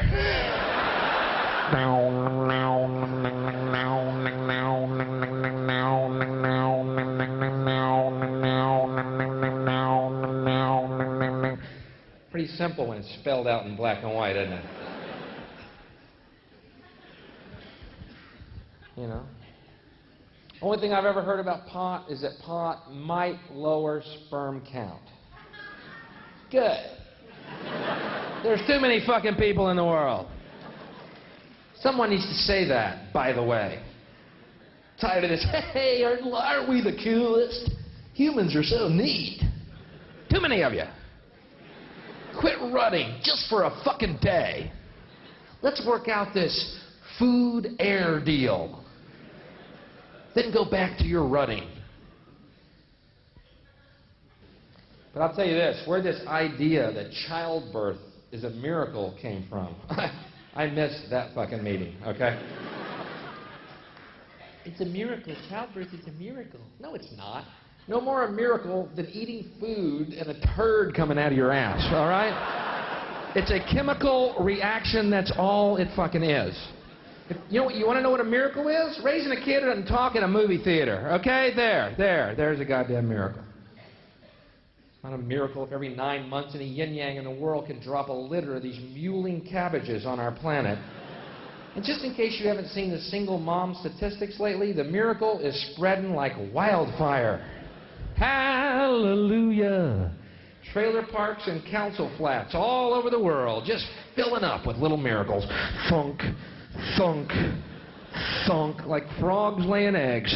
Thunk. Look at all my little miracles. Thunk. Filling up my trailer like a sardine can. Thunk. You know what would be a real miracle? If I could remember your daddy's name. Thunk. I guess I'll have to call you Lorry Driver Jr. Thunk. That's all I remember about your daddy was his fuzzy little potbelly riding on top of me, shooting his caffeine-ridden semen into my belly to produce my little waterhead miracle baby. Thunk. There's your brother, Pizza Boy Delivery Jr. Hallelujah. Hold on for a minute. Let's figure out this food-air deal. Okay? Okay. I'm just weird, you know.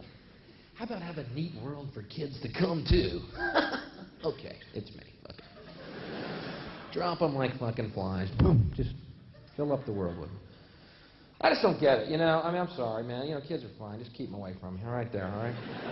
Now, get this. Man, I've been traveling all over the country on British Air. No smoking on British Air. Now, let me get this straight. No smoking, right? But they allow children. A little fairness, huh? Well, smoking bothers me. Well, guess what?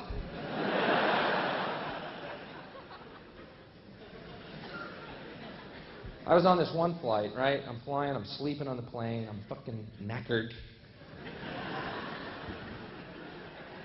Very tired, right? And I feel this tapping on my head. And I look up, and there's this little kid. Loose. On the fucking plane. He's just loose.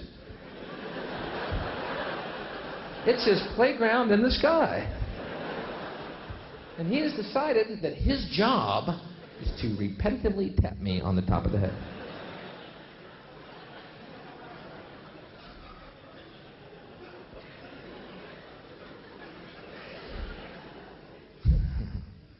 I look across the aisle at his mom. She's just smiling, you know.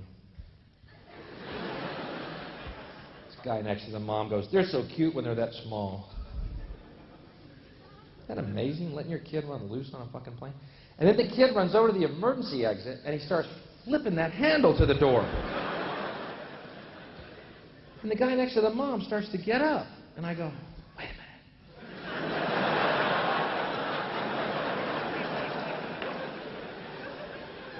We're about to learn an important lesson right here.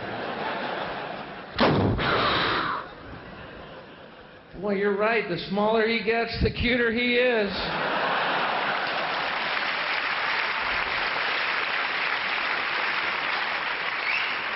God, I wish I had a camera right now with a telescopic lens. Love to get a picture of his face when his pudgy little legs hit that farmhouse down there. Ah, God, kids. Stewardess, since we got a breeze in here, can we smoke now? Fairly well circulated at this point. True story. But, you know.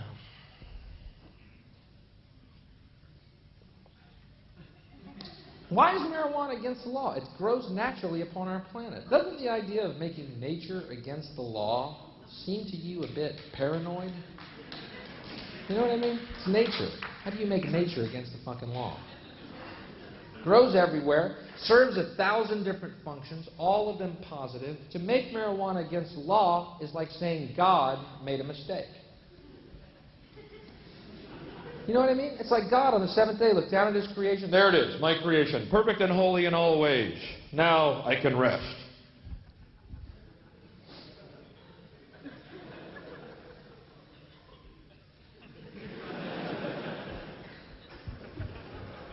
Oh my me. I left fucking pot everywhere. I should never have smoked that joint on the third day.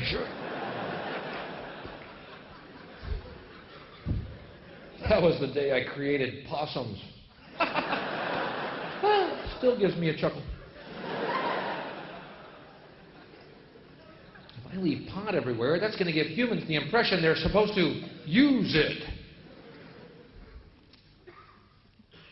Now I have to create Republicans. And God wept. I believe it's the next verse. You know what I mean? I believe that God left certain drugs growing naturally upon our planet to help speed up and facilitate our evolution. Okay, not the most popular idea ever expressed. Either that or you're real high and agreeing with me in the only way you can right now.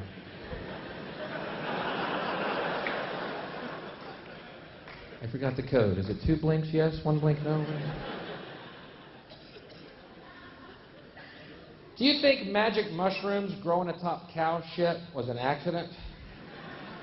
Where do you think the phrase, that's good shit, came from? Why do you think Hindus think cows are holy? Holy shit. Why do I think McDonald's is the Antichrist?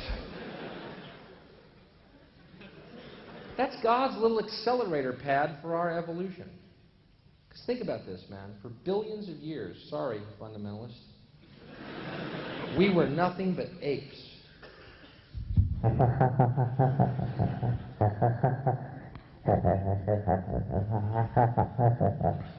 Probably too stupid to catch a cow, you know.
I think we can go to the moon.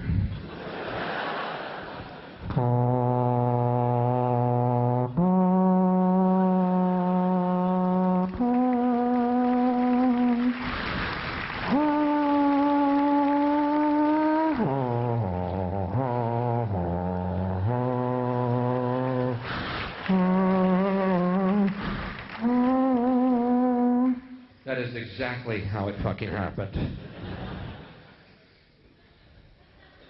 Except for the marketing people, whose belief is, no, it was proven that it might be a good market on the moon, and a lot of people went up there, good numbers, good space numbers. Ew. Save your story of creation, please. Not all drugs are good now. Okay? Some of them are great. Just got to know your way around them is all. You know, I've had good times on drugs. I've had bad times on drugs too. I mean, shit. Look at this haircut. There are dangers. I think some of y'all have tripped here before, perhaps, eh? I used to love tripping, man. There was always one guy when you were tripping who wants you to do something to enhance the trip. You know what I'm talking about? You're tripping? Oh, dude, you gotta play miniature golf.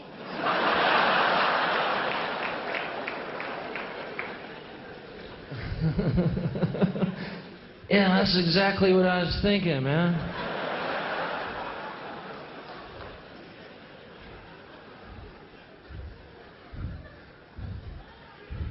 I'm just sitting over here watching the pyramids be built by UFOs right now, but get me to that fucking golf course. I'm watching Jesus fly around on a unicorn, but I bet that little miniature golf will be just the thing to make this trip peak.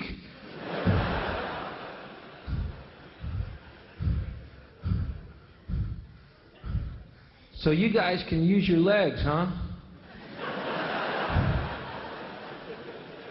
No, it's just that I'm turning into a fish right now, and how about I meet you there later? Yeah, thanks. I'm pretty fucking high right now. Thank you. You know, you just gotta be careful. I don't know what you gotta be. Fuck it. We got pulled over tripping on acid one night. Pulled over by the cops. Don't recommend it. Cops don't appreciate fish driving around. They frown on that. Long night, man. Cops were tapping on this window. We're staring at them in this mirror.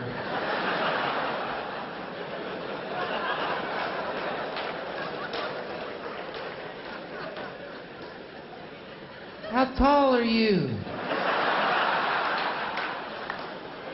The little cop, look at him. How does he drive that big fucking car?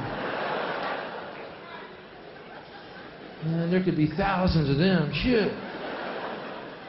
What are we gonna do? Let's put them in the jar.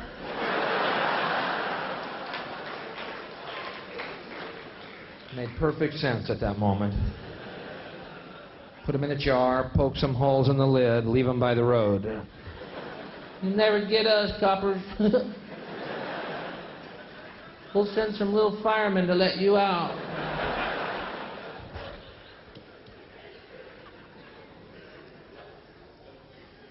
Hey, I bet they know where the miniature golf course is. Boom. Fuck it, they scared us.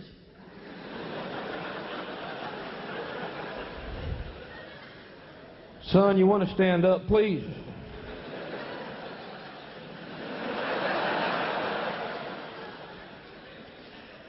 I just found the driver. We don't need a driver. We're playing miniature golf.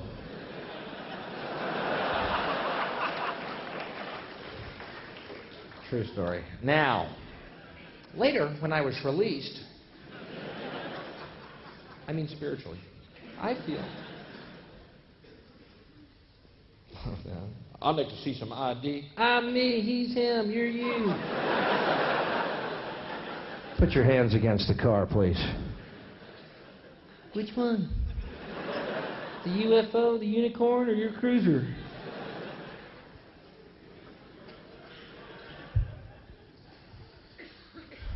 Drugs have done good things for us. If you don't believe they have, do me a favor, take all your albums, tapes, CDs, and burn them. Because you know what? The musicians who made that great music that has enhanced your lives throughout the years, real fucking high.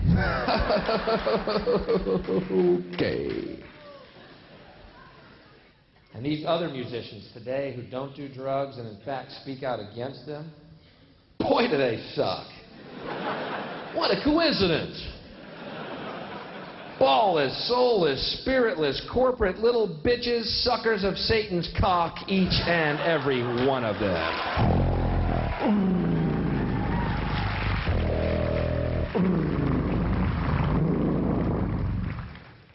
We're rock stars against drugs because that's what the president wants. Oh, suck Satan's cock. That's what we want, isn't it? Government-approved rock and roll. Woo, we're partying now. We're rock stars who do Pepsi Cola commercials. Suck Satan's cock. Put that big scaly pecker down your gullet. Drink that black worm jism. Drink it. Fill your little bellies.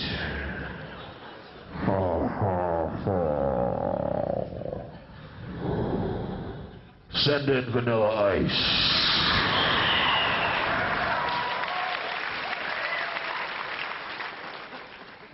Hello, Vanilla.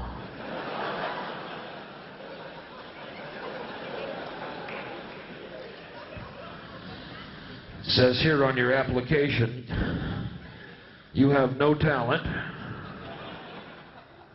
and yet you want to be a star.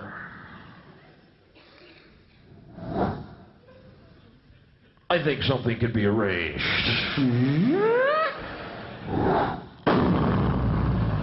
Suck Satan's cock.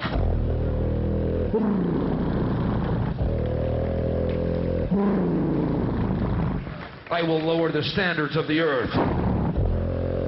I will put 56 channels of American Gladiators in every TV.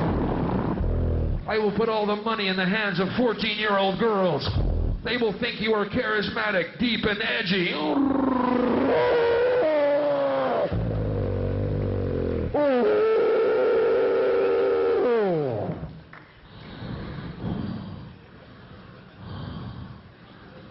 Send in MC Hammer on your way out.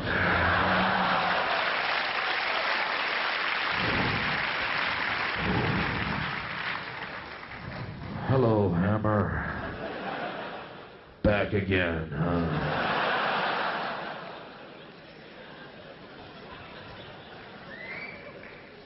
Boy, that Hammer.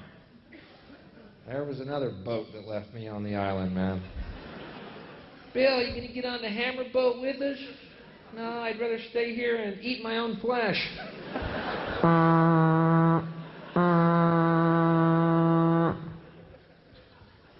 Totally mystifying. I mean, you could sit and explain it to me from now until, well, the end of time, and I'll go, fucking don't get it, man. It's congenital. It's genetic. Maybe it is genital. Hey, wait a minute. Freud, come here.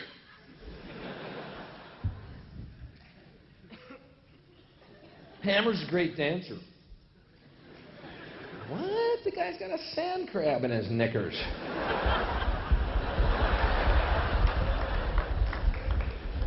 He's not dancing, he's having a fit. That's Satan's sperm eating its way through the lining of his stomach.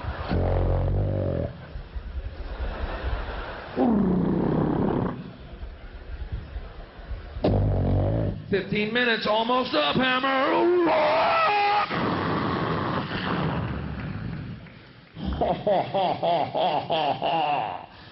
Send in Marky Mark. And the beat goes, yeah.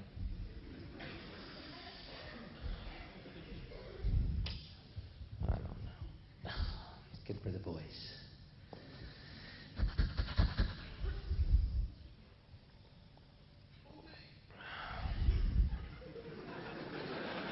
Hey, don't fuck with me, man.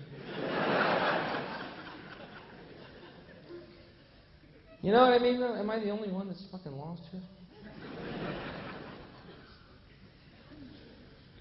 You never see positive drug stories on the news, do you? Isn't that weird? Since most of the experiences I've had on drugs were real fucking positive. Who are these morons they're finding? That's what I want to know. I used to want to call the news. Come over to our house. Watch Tommy. He's a pig. Film him. He's been doing that for hours. He's killing us. You getting all that? You know what I mean? Always that same LSD story. You've all seen it. Young man on acid thought he could fly, jumped out of a building. What a tragedy. What a dick. Fuck him. He's an idiot. If he thought he could fly, why didn't he take off on the ground first? Check it out. You don't see ducks lined up to catch elevators to fly south. They fly from the ground, you moron. Quit ruining for everybody. He's a moron. He's dead. Good. We lost a moron. Fucking celebrate. Wow, I just felt the world get lighter. We lost a moron. Put on the Hammer album. I'm ready to dance. We lost a moron. I don't mean to sound cold or cruel or vicious, but I am, so that's the way it comes out. Professional help is being sought. How about a positive LSD story? Wouldn't that be newsworthy just once? To base your decision on information rather than scare tactics and superstitions and lies? Just once. I think it would be newsworthy. Today, a young man on acid realized that all matter is merely energy condensed to a slow vibration, that we are all one consciousness experiencing itself subjectively. There's no such thing as death. Life is only a dream, and we're the imagination of ourselves. Here's Tom with the weather.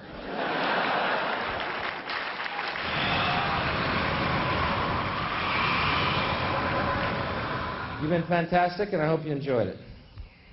There is a point. Is there a point to all this? Let's find a point. Is there a point to my act? I would say there is. I have to. The world is like a ride at an amusement park, and when you choose to go on it, you think it's real, because that's how powerful our minds are. And the ride goes up and down and round and round. It has thrills and chills, and it's very brightly colored, and it's very loud, and it's fun for a while. Some people have been on the ride for a long time, and they begin to question, is this real, or is this just a ride? And other people have remembered, and they come back to us, and they say, hey, don't worry, don't be afraid, ever, because this is just a ride, and we kill those people. Shut him up. We have a lot invested in this ride. Shut him up. Look at my furrows of worry. Look at my big bank account and my family. Has to be real. It's just a ride. But we always kill those good guys who try and tell us that. You ever notice that? And let the demons run amok? But it doesn't matter, because it's just a ride. And we can change it anytime we want. It's only a choice. No effort, no work, no job, no savings of money. A choice right now between fear and love. The eyes of fear want you to put bigger locks on your door, buy guns, close yourself off. The eyes of love instead see all of us as one. Here's what we can do to change the world right now to a better ride. Take all that money we spend on weapons and defense each year and instead spend it feeding, clothing, and educating the poor of the world, which it would many times over, not one human being excluded, and we can explore space together, both inner and outer, forever in peace. Thank you very much. You've been great. I hope you enjoy it. London, you're fantastic. Thank you. Thank you very much.